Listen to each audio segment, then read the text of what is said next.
Voltamos, Brasil! Vamos lá, WhatsApp liberado 964-450532. Este é o número, você pode mandar o WhatsApp agora para fazer uma pergunta para o Roberto, doutor Roberto Cobra da Mata, psicanalista, especialista, presta atenção, em tratamento para dependências químicas. Um bate-papo super interessante sobre a psicanálise dos vícios.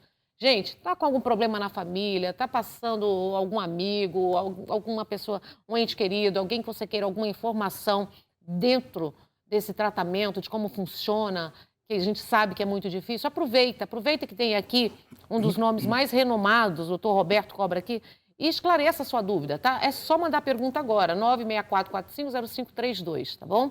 O Instagram tá liberado para vocês aí, Tarde Top no ar. Bem-vindo, boa tarde. Tudo boa bom, tarde, doutor? Nani. Tudo bem e você? Bom te receber aqui. Doutor, eu queria que você falasse um pouco para a gente o que dá a origem, o que leva a pessoa à origem do vício. Bom, foi bom marcar essa entrevista para hoje, que surgiu uma reportagem há poucos dias bem pertinente sobre o tema. Normalmente está ligado a traumas de infância, bloqueios emocionais. Então, estudos mostram que pessoas que tiveram traumas na infância, tais como abuso sexual, não só na infância, e bloqueiam essa emoção, ela vai ter problema com dependência química. Assim como é comum pessoas que fazem a bariátrica também desenvolverem algum tipo de dependência química, né? Seja drogas ilícitas ou lícitas, né? Que são os opioides. E a questão não é mais o que desencadeia, a questão é como nossa política pública trata isso. E como está tratando? De um modo muito ineficiente, longe do eficaz. Um exemplo disso a gente pode observar na Cracolândia, tá? Nós ouvimos aí há cerca de... Bom, eu já ouço há alguns anos, mas tempo. Em poucos dias a prefeitura comunicou que ia solucionar o problema da Cracolândia, né? Na verdade, eles dividiram a Cracolândia. Então, você vê a Cracolândia hoje não em um fluxo fixo. Aí você... várias mini Cracolândias. Exato. Aí é como se você separa as sílabas de Cracolândia e você vai ter a Cracolândia que já existia ali na Estação da Luz. Né? Andando pelo centro agora, ontem mesmo, descendo ali à noite, o Uber ou taxista já começa a tirar celular do painel, fechando o vidro, pede para que os passageiros guardem seus pertences, porque estão espalhados. Então, durante o dia, você vê muito ali na região da Paulista, e depois das 5 e 6 começam descendo pela Consolação. Então, essa é a solução. Aí, para você ver como que está sendo tratado o problema de drogas no Brasil. E a reportagem que saiu no domingo é a pura verdade, porque nós temos aí esses modelos de 30 anos de comunidades terapêuticas, né? E temos um número hoje, antigamente a cada 10 dependentes químicos pós-tratamento, 3 ficavam limpos. Hoje você não consegue. A cada 10? A cada 10. Isso há quanto tempo atrás? Há uns 5 anos ou mais. 5 anos ou mais, a cada 10, 3 ficava limpo. 30%. Sim. Hoje, para você ter um número, você teria que pegar uma amostragem de 100, pelo menos. Porque a cada 10, o retorno para uma comunidade terapêutica ou volta ao uso é praticamente 100%. De 10 que sai, 10 voltam. Por quê, doutor? Porque, você acha que acontece? Porque não está sendo tratado o comportamento, Nari. Vou te dar um exemplo. A pessoa vai para uma comunidade terapêutica com um modelo de abstinência, tá? Cessou o uso. Lá dentro não é tratado. Eu imagino assim, não tem terapia como deveria, isso em grandes casos, não estou dizendo que são todas, tá? Sim. Mas na maioria, sim, não tem profissionais capacitados. Para você ter uma ideia como que funciona o modelo de terapeuta em clínica.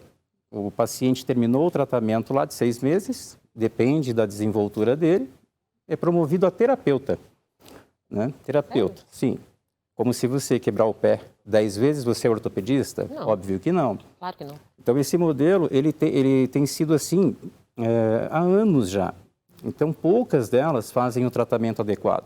E ainda assim, como que é feito o tratamento? Você imagina 60 homens dentro de uma clínica de contenção, que chamam assim. 11 por quarto. Né? E um terapeuta que foi promovido, que era até então, mês passado, era paciente, nunca estudou nada sobre o tema. Mas isso é impossível. Mas essa é a triste realidade. Essa é a realidade? Por isso que saiu essa reportagem. Mas aí não vai conseguir recuperar ninguém? Não. Desculpa, não vai conseguir recuperar. Nesse modelo, não. Não. Eu até comentei algumas coisas, me disseram, você está anulando o trabalho que estamos fazendo. Eu falei, então, mas me mostra que trabalho está sendo feito, porque eu não estou vendo.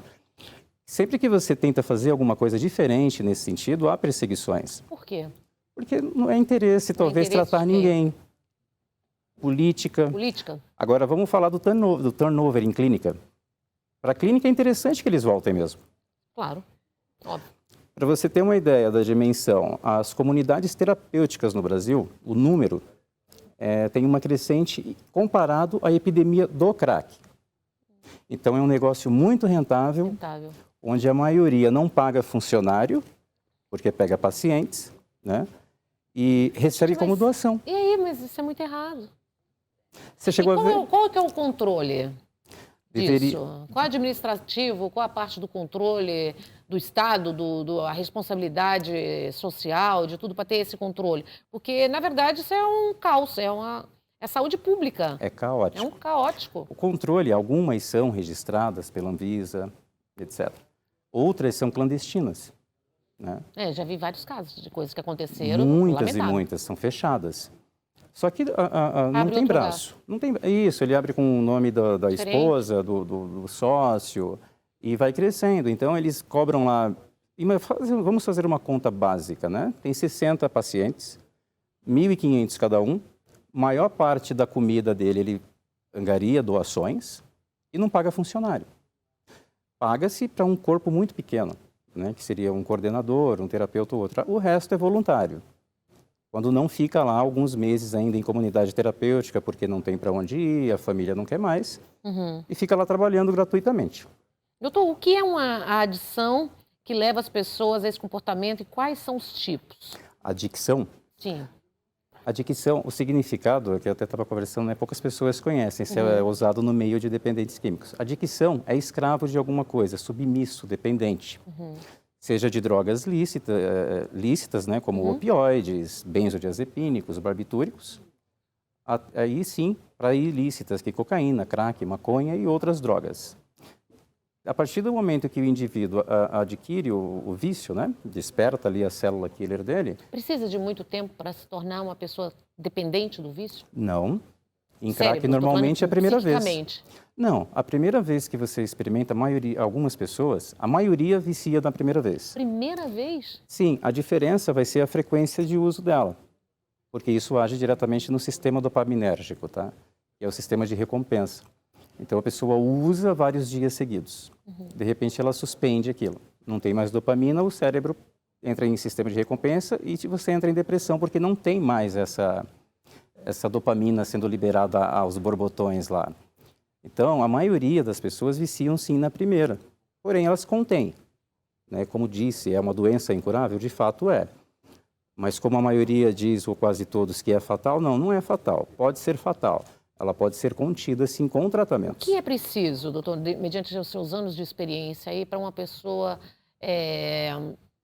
conseguir sair dessa dependência, conseguir se limpar mesmo? E, né, ficar, por exemplo, ser favorável a essas internações, a pessoa ficar lá para poder fazer esse tratamento? Você acredita também que a gente pode fazer o tratamento, quem tem a pessoa que está em casa, só fazendo esse acompanhamento, indo na clínica, passando pelo especialista? Qual que é o melhor caminho? Porque eu sei que isso é desesperador para as famílias, né? Sim. Normalmente, o último recurso que eu uso é a internação, tá?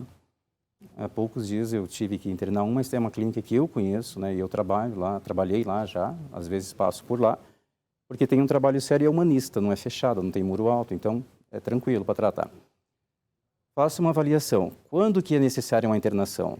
Se o dependente oferece risco para a integridade física dele e para a de outra pessoa. Sim. Como nós vimos há alguns dias um famoso aí que fez uma live e ameaçou o pai, né? Sim, nesses casos é necessário intervir, sim, fazer uma internação. Só que não são necessários 6 meses para fazer um tratamento. Né? Um psicólogo famoso, Prochaska, ele desenvolveu um método que são os 6 estágios emocionais para uma mudança de comportamento. Então, onde tem que trabalhar com indivíduos dentro de clínica? A individualidade, a subjetividade de cada um. Eu tenho que descobrir qual que é o seu fator motivacional para eu tratar isso. Sim. Se eu pego todos os 50 e jogo dentro de grupos o dia inteiro, É um tratamento padrão para todos e não funciona. Não é, cada pessoa é única, né? E depende do uso. Depende do uso, dá para fazer só terapia, sim, né? Ou seja, sessões de psicanálise ou cognitivo-comportamental. Muitas vezes os dois. Os profissionais de dependência química acham que a psicanálise não pode, não tem meio para atuar na dependência química. No entanto, nunca foi feito. O pai da psicanálise começou estudos lá quando se envolveu na polêmica com cocaína, que era o Freud, né?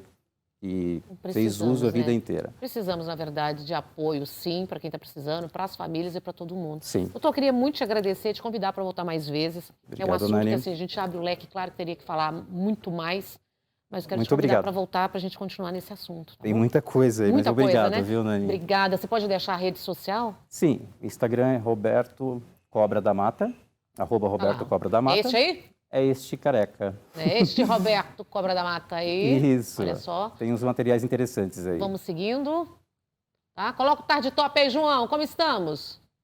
Tarde Top no ar também. Vamos seguindo, meu povo. Porque a gente vai para... Ó, o Tarde Top, cadê? Quantas pessoas, João? 1.149. Vamos subindo. Quero mais.